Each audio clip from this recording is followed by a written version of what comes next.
Truth Espresso, episode 170. Face it, we all would rather sleep in this morning. That's why God gave us espresso, to kickstart our zombified corpses into hyperdrive.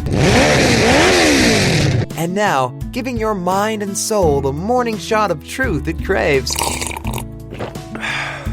This is Truth Espresso with Daniel Minnick.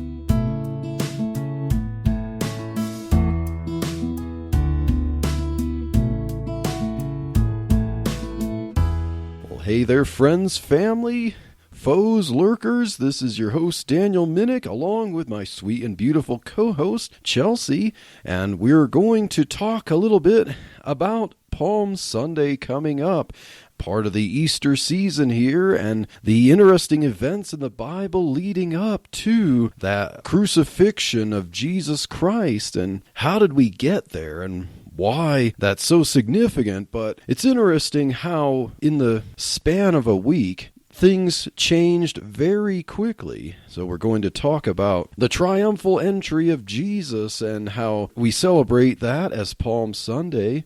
Ready to talk about some Palm Sunday stuff, sweetheart? Yes, that sounds good. And now, before we get into that, I just want to talk a little bit about some of the things that happened today being Saturday. As of this recording, you're listening to this episode at least on Monday when it goes live or later, but we are recording this Saturday evening, and we had quite the day today, didn't we, sweetheart? Yeah, that's a good way to put it. Yeah, starting from early in the morning when we woke up. And so you told me this morning, but I didn't realize it, that you had a cold shower the previous night. And this morning I noticed that the water was not warming up. And so I figured, okay, maybe for some reason, we have a family of 6. So somehow maybe someone used up all the hot water. The kids maybe showered, or we ran the dishwasher or something. But I figured, okay, I guess it's time to take a cold shower every once in a while. So yeah, took a cold shower, and then I mentioned to you, sweetheart, that the water was cold, and you told me, well, it was cold last night. So then we're wondering, something going on with our water heater. And then you went downstairs to check on it, right? Yes, and when I opened the closet door where the water heater is, I saw a huge fountain of yikes. Water shooting out. So there was a technical explanation for why we weren't getting hot water. And it wasn't because it was all used up. It was because, the hot water heater wasn't functioning correctly there to give us hot water in the first place. And Yes. Thankfully, we caught it soon enough, so all that water did not go out all over the carpet or get things nearby. It's like better than having a flooded basement there. Yes. Thanks. So we're trying to figure out how to quickly get water shut off to stop it from pouring out. So I was on the phone with my dad trying to figure out what to shut off and stuff. And but what was also going on at that time, we're kind of juggling this along with something else. But yes. So I think actually before we found out about the cold shower and stuff, I had received a phone call with my clinic for a young lady that wanted to come in and have a pregnancy test done. And I could tell by her voice on the phone that she sounded pretty young and kind of scared. And so we set up for her to just come by at her earliest convenience, and it sounded like it was going to be pretty soon. And then, in the middle of discovering our fountain of water heater water coming out and trying to figure that out, then the client showed up right then too. So then it was kind of like, all right, here, you handle the water heater and let me go meet with this client. And I'm like trying to deal with, our girls are kind of cranky there. The older boys are trying to deal with them, and then so I'm trying to scoop some water there, drain it out there while that's happening. And then while the young lady was at our house there, and we know this, both of these are important, because you have a young lady here who wants a pregnancy test, because she's concerned, and her grandma, who kind of takes care of her, was concerned that if she is pregnant, she's too young for this, and there's that kind of situation. So we want to make sure we prevent, if she's concerned about it, talk her out of the options for terminating the pregnancy, also known as abortion. So you did good there, sweetheart, telling her, that she's brave and for doing this. And yeah, so we're hoping that this will all go well and that she will continue to decide to keep her baby, even though she's kind of young there, and that she won't cave into pressure from family not to keep the baby. Yes, so that was definitely an interesting way to start our Saturday morning. Yeah, like that was unexpected, an unexpected kind of emergency call there for a walk-in client, plus unexpected, leaking water heater happening at the same time. But yeah, so yeah, praise God, he got us through that, helped us with that, and is definitely worth juggling the water heater so you can help a young lady out there, sweetheart. And yes. The silver lining. Yeah. And then today there was a rally at the Colorado State Capitol hosted by End Abortion Now, the ministry of Jeff Durbin from Apologia Church. We were planning to go to that, but, water heater, can be more important, having a house intact, and stuff like that. So we forfeited that to replace the water heater, which was, it was a blessing, because first we called a plumber to schedule an emergency appointment to have a plumber come over. And then, you found out that your parents were in the area, even though they lived several hours away. They just happened to be closer by for an appointment downtown, and so then they decide to head over, and your dad is good with electrical and some construction, some plumbing stuff, and so then it's like, oh, okay, he's coming by, he's going to help, he's going to look at this and see what needs to be done. And so then, I called the plumber and said, can we cancel this? That was nice. Your dad was able to come over. We went and bought a new water heater, and he installed that, and that saved us a lot of money on that too. And yeah, so now we have water again. We have hot water again, and no leak. So praise God for that. And yeah, yay. Yeah. So yeah, we were planning. So what was the rally going to be about? Yeah, so the rally that we were planning to go to, but didn't go to it because an unexpected water heater issue there that took the afternoon stuff. But at 2 o'clock, the rally there, hosted by End Abortion Now, was protesting the Colorado bill, HB 221279, that we were talking about the last few episodes here. But yeah, the rally was to protest abortion and also to declare that, we don't have to depend, I think, we don't have to depend on overturning Roe versus Wade to end abortion in any given state, because really a federal court ruling is not law. Though people will try to tell you it's the law of the land, a court ruling is not law, and it's not something that technically, a police can arrest you if you violate the statement from a judge in a federal ruling dealing with the plaintiff and a defendant there. It's just a precedent. It's just case law. It's not actual statute.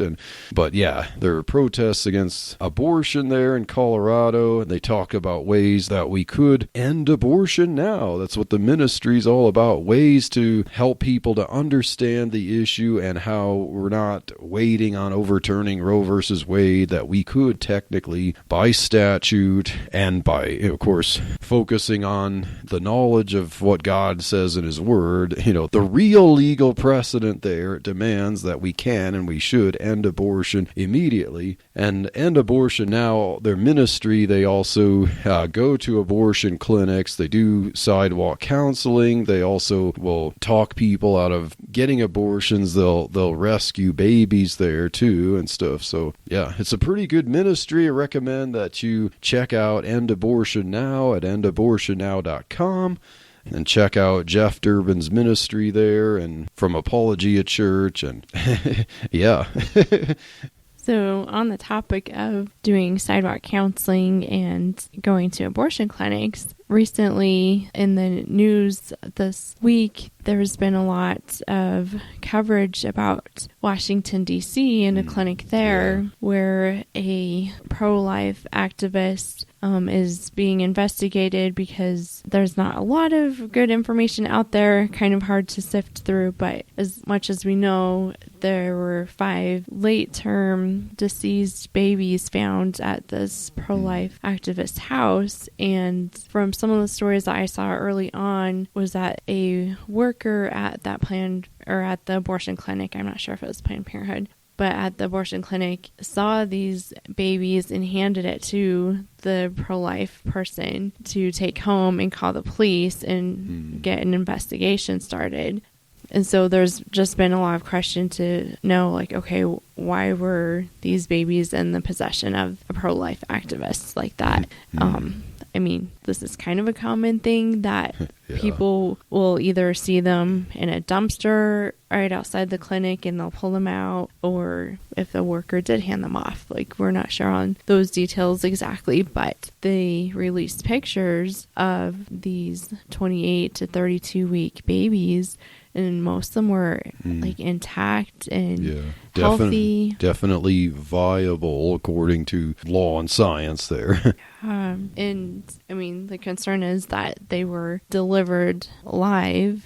They could have been sustained to live, and they were probably used to harvest organs or different things like that. And so far, Washington, D.C. said they're not going to press charges against the clinic, and that they were perfectly in their realm to do that. And it's just sickening to see how evil and how people just don't even care that those are human beings, little, tiny, not even that little, like babies that could have lived. It's just so heartbreaking. But with that, it brings us back to the Colorado health bill, that this health bill is saying that it's okay for Colorado to act just like this. And there won't be any criminal charges against doctors who actually deliver babies alive, harvest organs, and in the process just kill them or leave them to eventually die, not being treated or helped at all.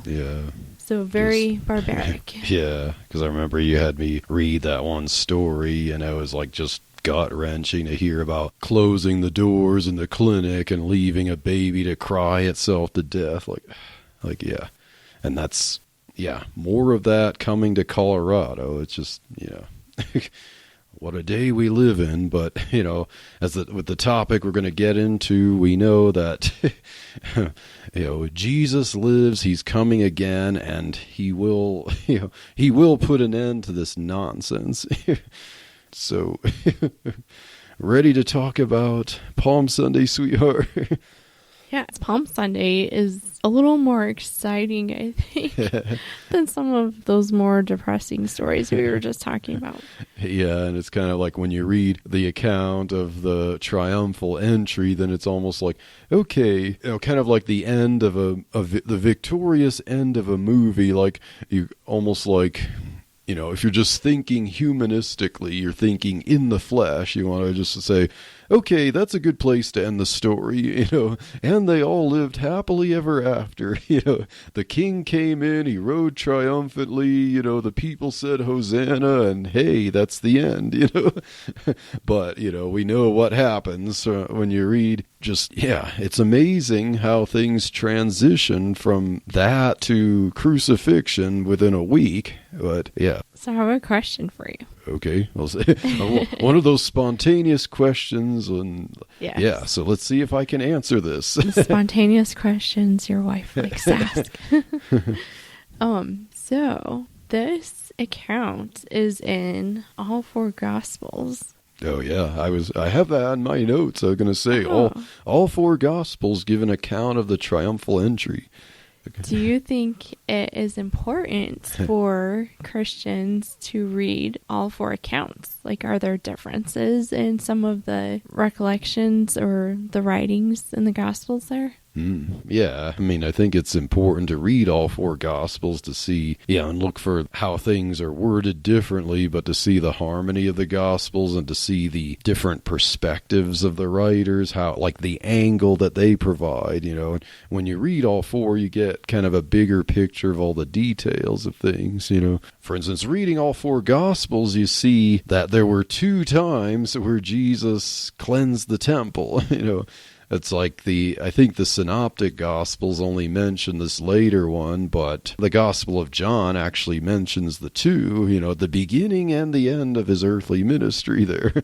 Hi. And so all 4 Gospels also, as part of this account, mention Jesus riding the donkey into Jerusalem, but the 3 Synoptic Gospels, Matthew, Mark, and Luke, give us the details about how Jesus sent 2 of his disciples. And I was researching this, like looking at all 4 Gospel accounts, like, do any of them mention which 2 these are? But it doesn't seem that, unless I overlooked it, it just says he sent 2 disciples, and it never mentions which 2, but I guess that's not an important detail. But he sent 2 of his disciples to find a colt tied, to loosen it, and to tell the owner that the Lord has need of it, And it's strangely interesting how Jesus knew that the owner would understand, and go along with the plan. Like, it's kind of interesting that he tells 2 disciples, just go, you'll find a donkey tied. So Jesus knows that there's a donkey tied somewhere in this village here. Is this part of his divine nature here to know this? Did he happen to walk to that village, see it, and say, okay, I remember there's a donkey tied, but whatever the case, he tells his disciples there's a donkey tied, and he tells them start loosing the donkey. And then it happens to be that the owner's going to see them untying the owner's donkey, and then the owner asks, what are you doing? Why are you loosing my donkey? And then the disciples will say, the Lord has need of him, and somehow this, owner is just going to say, okay, take him. You said the Lord has need of him, so take him, I think that's really interesting for this account that the Synoptic Gospels mention that, like, okay, how did Jesus know this? But it works out to fulfill the prophecy here.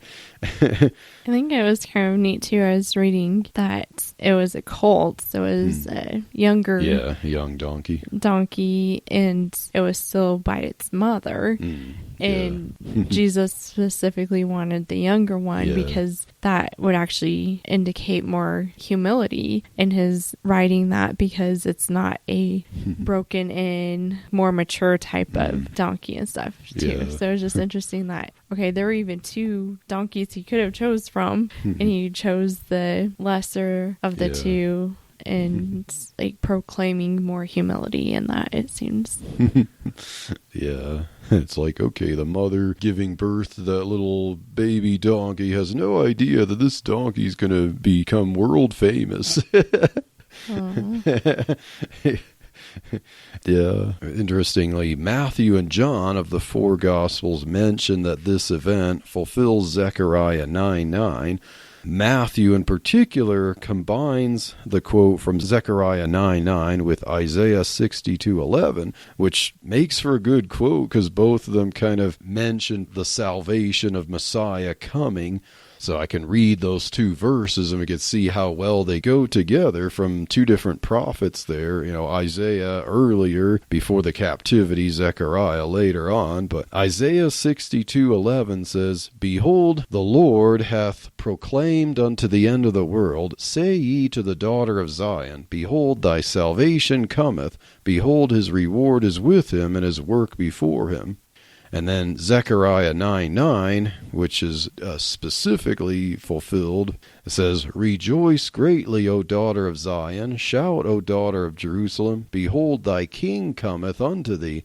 He is just and having salvation, lowly and riding upon an ass," or a donkey, "and upon a colt, the foal of an ass." So, yeah, here we go. These verses seem to go well together, and Matthew kind of conflates the two verses together as if it's one quote, saying it's fulfilled. So they both talk about salvation coming, and Zechariah mentions the king comes and brings salvation with him, and he's lowly and riding on a young donkey, and so that's why Jesus says, "Take the young donkey, loose it, the Lord has need of him." John just mentions that Jesus found the young donkey and sat on it and rode it, but... So I'm thinking maybe we could mention where these accounts can be found. Okay. In case anyone wants to look it up too. Yeah, if you want to do your homework after listening to this episode and look up these passages. Yeah, so Matthew chapter 21, Mark 11, Luke 19, and John 12. So those are where you can find the account of Palm Sunday. Yeah, and read all those and see how they fit together, what they all mention, and how John can be a little different at times, but yeah, they all mention him riding the donkey into Jerusalem, and they all mention next the palm, why we call it Palm Sunday. They mention the palm branches. And so you have the people there in Jerusalem took palm branches and they spread them out into the path where Jesus was going to ride, the road into Jerusalem. And they also put clothes, coats or whatever in or on the sides of the path. And so there you have Jesus lowly, meek, lowly, but being the king, riding and being celebrated, and the people saying, "Hosanna, the Son of David, blessed is he who comes in the name of Yahweh." And I was looking, even 3 of the 4 Gospels, I think it's Matthew, Mark, and John mention the word Hosanna, but Luke doesn't. But it's interesting, it's kind of like the sign above the cross where they all give different words there, but you could put them together to get the whole message. But yeah, it's pretty interesting there. And so palm branches are kind of a unique thing to use. Oh, yeah. Do you have any insight as to maybe the significance into what palm branches represent? I think the palm branches, they kind of represent victory, joy, prosperity, and then you have something about there's the Feast of Tabernacles. People would take palm branches to represent, because the Feast of Tabernacles would be where the annual feast where people would come to Jerusalem and bring their tithes and stuff to celebrate the prosperity that God has given them in the harvest. And so the palm branches there, they would take palm branches and celebrate the joy and victory there. But this was Passover, not the Feast of Tabernacles when Jesus was riding in, but palm branches were not limited, to the Feast of Tabernacles, but it kind of reflects the same sentiment there of celebrating God's blessing.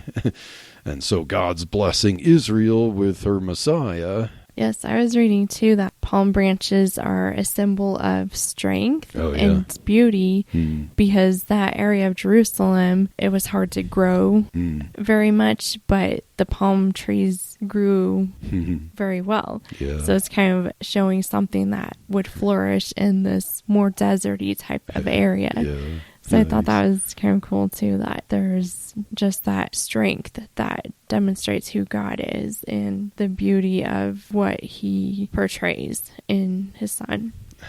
Yeah, definitely. Yeah, good thoughts there, sweetheart. How about the palm branches and how it's like, yeah, the palm branches were one of the few things that grew and flourished there. So showing palm branches there, waving them or putting them in the path there would represent the strength that God gives, even in the midst of, like in Israel's history, the psalmist would talk about the encouragement and strength of God. He's their strength, even in the midst of the oppression of their enemies. And so here Israel, is being ruled by Rome. So there's a lot of politics there about when is Messiah going to come? Has he come? Is this the Messiah? Is this the one who will deliver us? And so the people shouting, Hosanna, the son of David, the king, because there's the prophecy that a son of David's going to sit on the throne forever. Blessed is he who comes in the name of the Lord. So the people waving the palm branches or dropping them in the path and shouting, Hosanna, they're declaring that this one who's riding lowly on the donkey there into Jerusalem is the Messiah.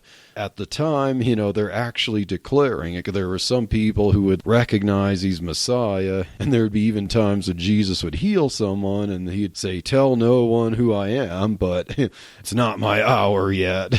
Jesus would say to like Mary or disciples, it's not the hour yet, but this was the hour where Jesus was going to ride in declaring who he was. And at least one of the gospel accounts I remember reading where the Pharisees would be, because of all the commotion there, it's creating quite a ruckus there. And the Pharisees were not happy because, a lot of them were comfortable with their position that the Romans allowed them to have. And so it's like, we don't want the people to declare that their king has arrived, so they tell Jesus, can you please tell these people to shut up? And Jesus said, if they don't cry out, the very rocks would cry out.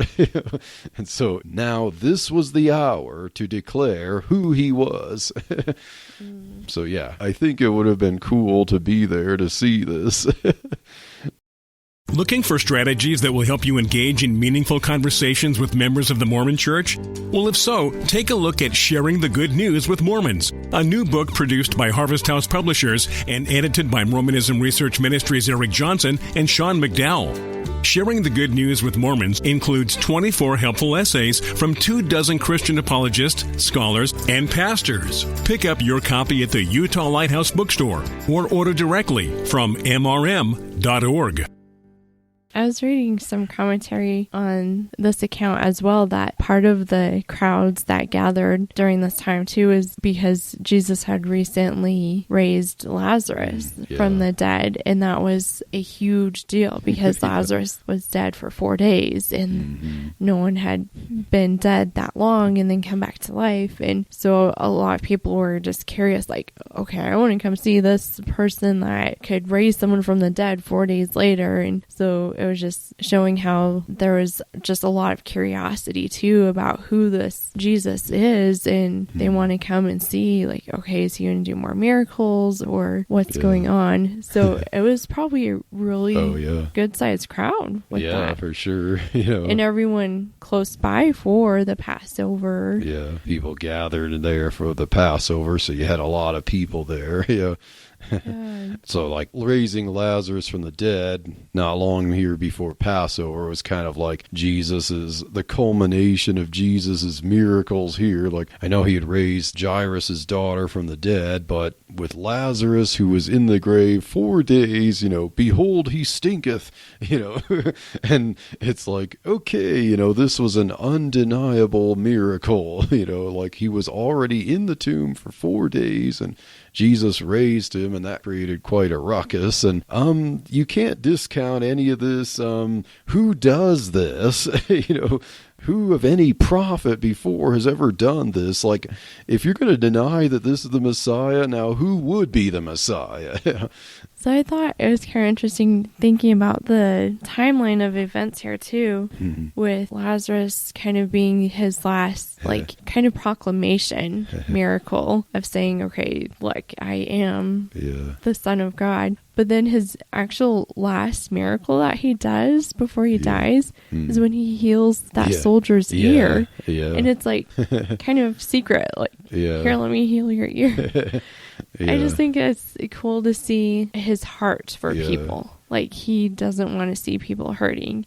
And so even though he's like, okay, I know they're here to take me away, I am walking this path towards my own death, he's still going to take that time and help someone who's in need right there. I don't know. I just like that picture. Yeah, and it's amazing reading some of these accounts. Like, okay, he picks up the ear, puts it on Malchus and heals it, and imagine like Malchus just like wide-eyed, but then the soldiers just like, okay, they regain their composure. Okay, we just witnessed an amazing miracle. No one does this, but just, okay, we came here to take him. Let's continue to arrest him. Like, you're still going to arrest him after that. But yeah, it's pretty amazing to think about things like this. And yeah, and even with the Lazarus thing, it adds the meaning when you read the account of Lazarus there, where Mary and Martha are upset and about Jesus. They tell him that Lazarus is sick, our friend is sick, our brother is sick, and Jesus stays there longer. And it's almost like you want to say, Jesus, what are you thinking? You have the power, go heal him. That's what they're thinking. And then because he stays longer and doesn't go visit him, then they get the report Lazarus is dead, so he goes there to see him. And we also have Jesus wept there, seeing the people weeping, and Jesus with emotions there weeps too. But yeah, like, it adds so much meaning to the account to realize, like, why did he do this? Why did he let his dear friend Lazarus die? So that he can perform this amazing miracle to raise him from the dead. And that was probably part of bringing in the people for the triumphal entry to fulfill scripture. And yeah, and then what follows the triumphal entry, because Jesus was pretty busy that day, like, he didn't just enter and say, okay, bring me my throne. Jesus got to work.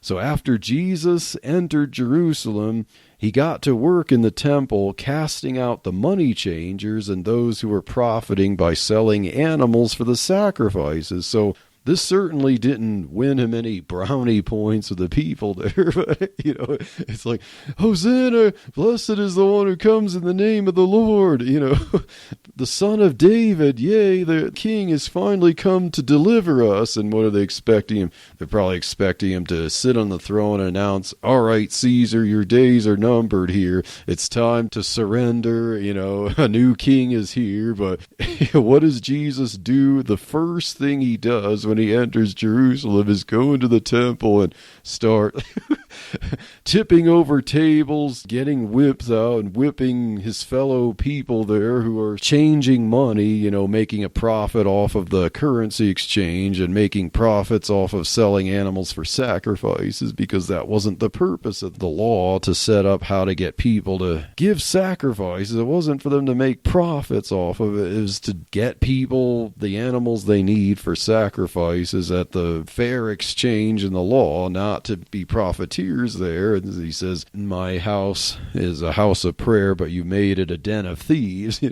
That doesn't win Jesus any favor there. And that's kind of the start of things going downhill that week, but according to intention, according to fulfillment. But yeah, Jesus didn't say, bring me my throne. He says, bring me a whip. It's time to get to business here. Yeah, and then John mentions in the Gospel of John that Jesus wept over Jerusalem. There's the, O Jerusalem, thou that killest the prophets and those who are sent unto thee. How often I would have gathered your children together as a hen gathers her chicks under her wings, but you were not willing, So Jesus goes in there. There's this, what we call the triumphal entry, but he expresses his anger in the temple. He expresses his sorrow over the city because he knows, this isn't the time where I sit on the throne. This is the time where, the people who killed the prophets, they're going to kill me too.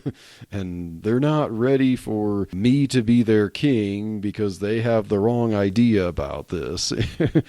The Gospels also mention that Jesus healed people while he was there, but obviously that wasn't enough to tip the scales in his favor with the people.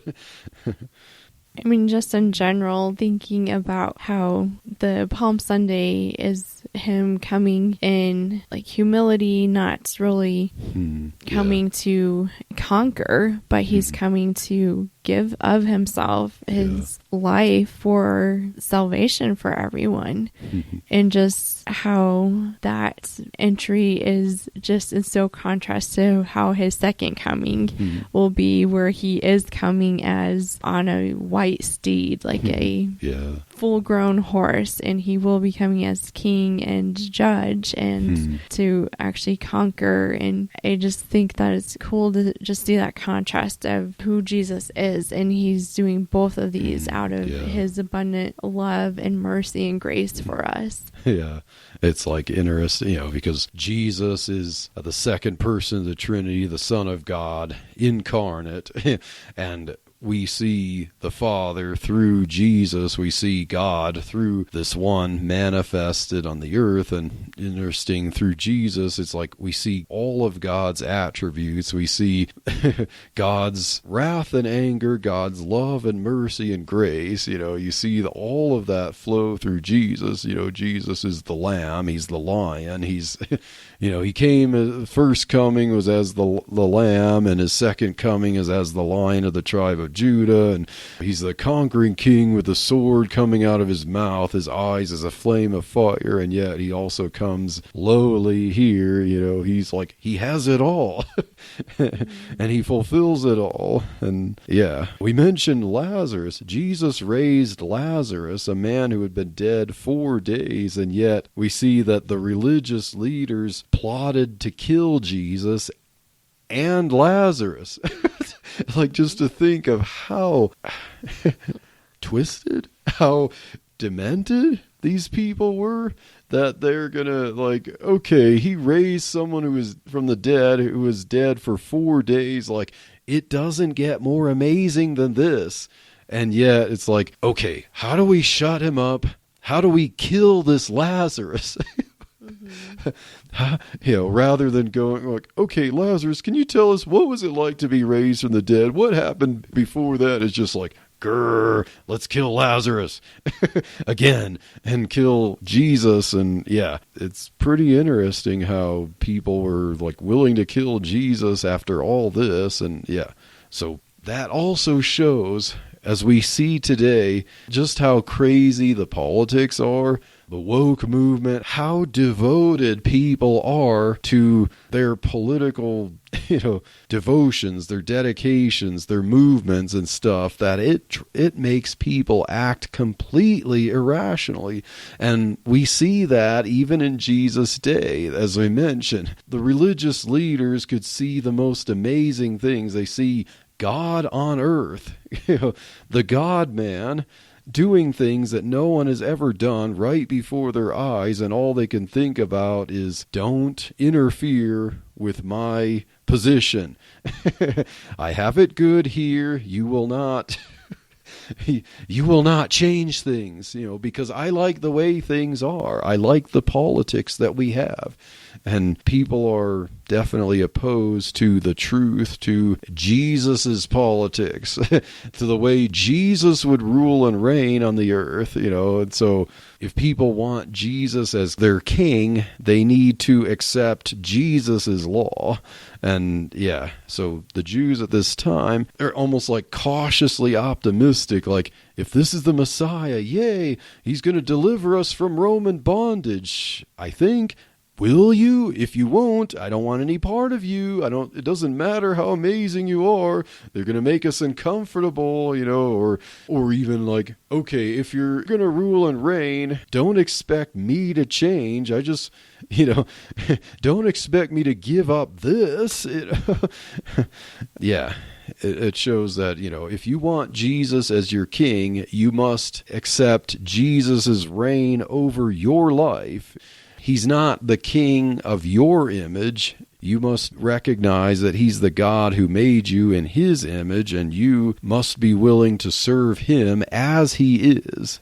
And so, sweetheart, as we've been dealing with the whole Colorado abortion bill, these people who are supporting this garbage that we're talking about with killing babies, they're going to have a day of reckoning when they come face to face with the King of Kings and Lord of Lords. And when Jesus comes to rule and reign, he is not going to set up a Planned Parenthood. He's going to, like overthrowing the tables in the temple and stuff. We're going to see some... If Planned Parenthood is around when he comes, he's going to destroy that. Jesus values life, and so praise God. When Jesus comes to rule and reign, there will be no more abortion forever. And so just like Jesus' day, the stuff we see today, are you ready for the triumphal entry of the King of Kings when he comes again for his second coming? There will be some similarities, but there will be quite a few differences from the second coming triumphal entry of Jesus Christ. And, he's not going to come to die again. He's going to come in victory. And those who thought they were ready at the time for his reign, well, they weren't quite ready, and they ended up crucifying him. And I would say that the whole world crucified him. I would say if I lived at that time, I don't know. Who knows if I would be one of those shouting, "Nail him," like, except for God regenerating my heart. I have no idea where I would be. But, it's like I like to think that I would be on Jesus' side, but who knows if I were in that setting, in that situation, how I would have been. But, thank God for his salvation. And so next week we're going to then talk about Easter Sunday, and we'll talk about how things changed from this triumphal entry into people being willing to put him to death. How, as we've heard preachers say, they went from hail him to nail him. Just how quickly things changed there, and how it was all according to God's plan for redemption for that to happen. So stay tuned for the next episode of Truth Espresso, and God bless. Thank you for waking up with Truth Espresso. Good morning, and God bless your day. Hey friends, Daniel Minnick here again. If you liked waking up to this episode of Truth Espresso, I would really appreciate it if you would rate it on Apple Podcasts, Stitcher, or whatever application you use to listen to Truth Espresso.